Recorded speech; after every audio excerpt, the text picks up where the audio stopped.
Hello, everyone, and welcome to Anti-Life Reviews. This is episode number 73, and I am the Tona Makaya, Master of Minds and Men.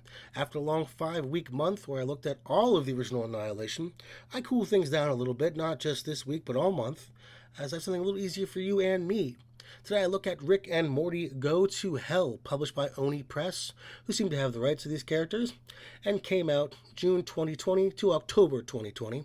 I enjoyed the Rick and Morty Dungeons & Dragons one I did some time ago, and I hope this one is just as entertaining. So let's go ahead and get to it. Of course, subscribe. Do it. I'm not even going to ask anymore. You're just going to do it right now.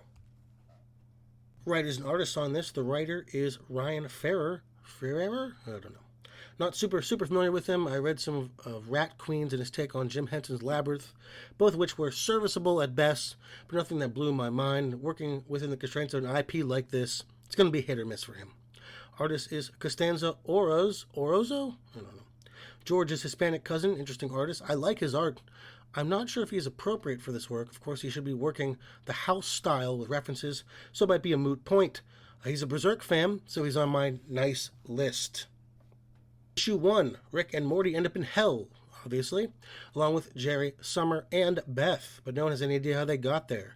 Rick obviously doesn't believe in hell, and Rick and Morty go off to do their own thing while leaving Summer behind intentionally. They find some people they used to know, including one from Rick's history that doesn't go anywhere, then end up in a few conflicts after being sent to the lower circles of hell. Meanwhile, Jerry figures out that everyone in this hell, the cause of their seeming deaths, is Rick. So first off, the art was borderline off-model. It was shaky. It was serviceable, but barely. It was boring. There was literally nothing happening in most of the backgrounds. Really disappointing. Hope it gets better, but it made for a tepid experience visually. The writing and dialogue, the dialogue was good. I mean that everyone had the voice of the character. I could hear them saying the things that they were saying. That being said, the writing was bad. It was boring. It didn't go anywhere. Rick and Morty complained about the nature of hell, but not in any compelling, meaningful, or insightful way. Just a bland, this is hell, which feels out of character for Rick, especially because he would go to extreme lengths to prove he is right in any situation, especially in one where he finds himself in an unknown. That's sort of his thing. So, boring visually and writing thus far, not a good start. Issue 2, Rick and Morty end up in a theater where demons watch what should be the greatest humiliations. Rick creates life from nothing but kills it. Morty is adequately humiliated at school via various ways. Fails to spark anything in Rick, obviously. They then end up in a desert of truth with the sun, not unlike the Screaming Sun they've met before in one of the season finales. But this one is just a jerk.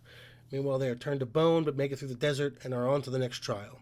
Meanwhile, Jerry riles up the crowds of the dead with hatred for Rick, and they want to kill Rick's whole bloodline, including Jerry and his kids. Someone beats a boy, and it ends poorly. This is actually better. Rick felt more like Rick. He was brash, rude, unforgiving. He didn't believe what was going on, so it didn't affect him. Morty was there as well. Desert stuff was kind of fun and a little funny. Jerry and Summer were given things to do, however minimal they were. So, it was much better of an episode that didn't blow me away, and the art remained the same in the poor territory. Issue 3, Rick and Morty are swallowed by some kind of cactus monster. Morty keeps having bad memories pop up, people from their past, including a Meeseeks and Morty Smith Jr. Morty's Gazorp kid. This kind of joke happens for some time before they end up at a spa, and that's pretty much how the episode ends for them. Jerry is dealing with the backlash of creating a mob that wants Rick. Well, I don't know what they want. He's in hell and dead. With them, I would say mission accomplished, but whatever.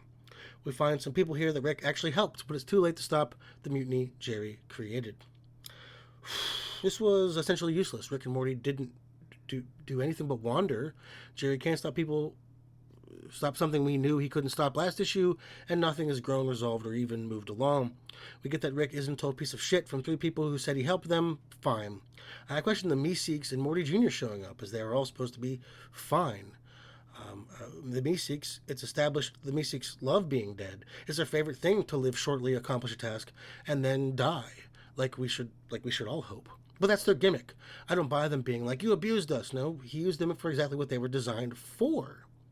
And they show Morty Jr. as a teenager here, where in the show he clearly lived and died as an adult.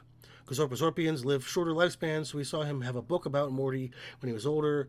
Why is he shown as a teenager here? He's supposed to be dead, so it's not like it's just an hallucination. It's supposed to be that character. Yeah, not good. Issue 4, Rick and Morty are sucked down a drain. Rick and Morty have to fight to the death. Okay. Rick makes Morty kill him, and he ends up in the middle of Jerry's protest, and Morty meets the devil, who has clearly seen Zardos. As far as Jerry, the protest goes poorly. With the demons fighting with the protesters, Rick arrives. We find out the devil keeps hell together with his force of will. This series should have been 4 issues. This was another nothing issue. Why did Rick and Morty fight? They never say why they would fight and not simply just refuse to do this. Jerry's stuff didn't go anywhere, and once again, these panels, there's nothing in them. It's supposed to be a ride. It feels like Skyrim, where you're supposed to have these big giant battles, but like 8 people are there. Whole thing is leading to the devil being taken out. This was bad. I don't know what else I can say about it. Issue 5, final issue. The protest goes, whoa, differences, and Rick is captured after some boring fighting. Morty is taken by the devil himself and judged, and Morty outsmarts him. He then wishes Rick was here, and Rick beats the devil in a physical fight. He then becomes the devil, and everyone leaves. Sometime later, they are having breakfast, and Morty talks about the hell stuff, but it's blown off, and Rick goes to his lab and teleports to hell. Everybody seems to be having fun. Mr. Beauregard is there with Satan, but he isn't real. They make a Joe Rogan on Fear Factory joke. And this came out in 2020. Yeah, let's go to my overview. Bad, exceptionally so. The art was mediocre throughout, and it didn't get any worse, but it didn't get any better. What was the point of all this? The story helped us in no way. We didn't get to know Rick better, nor have a family bond. We didn't understand the nature of hell. It was never explored or explained. And the devil's intent was what? How did they die? Why were they there? Why any of this? And the dialogue was incessant. It didn't let any of the panels land nor breathe. None of the jokes had any time. Not that they were good enough to. I don't really understand the revelation of that the devil goes, so does hell. But then he does go, so why does hell around? Obviously, hell remained. And according to Milton, Neil Gaiman, and I'm sure other theological scholars, hell was there before Lucifer Morningstar got there. This was garbage. I'm really disappointed in this. It should have been 3-4 issues, a lot tighter.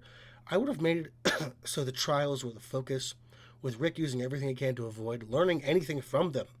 As supposed to break him down by showing him the bad things he and Morty did before being seen by the devil, who wanted Rick to serve him or create something or make hell real as it's just a planet they're on or something. There's a foundation there that could have worked, and this didn't work. Do not recommend. Pretty poor. Well, that was Rick and Morty Go to Hell. I would have much rather you watch Bill and Ted's Bogus Journey than this. Sincerely, it was a much tighter version of it and had William Sadler in it doing a Seventh Seal parody. What do you think about my review? Are there any other Rick and Morty comics I should look at? It's been a mixed bag so far, and I have read other ones, but I don't really recall them all that vividly. Let me know down below, and you know the rest. Patreon, Instagram at Demon Peaks for daily Twin Peaks memes and Dark Peaks podcast. And come back next week, where I look at something a little bit different, a little bit interesting. Rogan Gosh. This has been the Tony Makaya, Master of Minds and Men. Thank you very much, and goodbye.